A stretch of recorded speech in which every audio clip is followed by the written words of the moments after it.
Thanks for throwing me a welcoming party, Count. I've never been to a party hosted by a vampire before. I do it for all the newcomers, Alex. After tonight, I guarantee you'll be one of us. I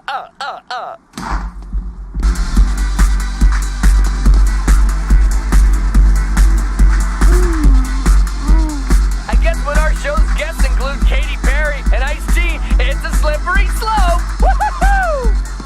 Hey, Grover! Hi, Snuffy! Huh? Oh, no! The Count! He turned you all into the undead!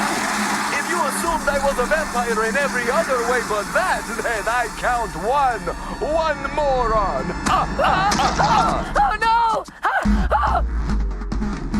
Oh, nice character intro. How long you been waiting here watching me shit myself? Get him!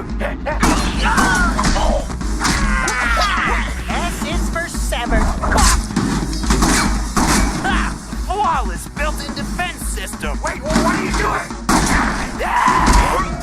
I see one dead mother. Oh my goodness, there's not a speck of blood on you. What do you keep a pack of handy wipes in that flat jacket? No, just this. 1, 2. Stop counting. That was a play-by-play. I just pissed and shit in my own pants. Wow, so I guess if you've hunted all the way to Sesame Street, you must have gotten every vampire in the world. Not quite. Who wants some of my Count Chocula cereal? Which, if looked at from a very specific point of view, is a nutritious part of this balanced breakfast. You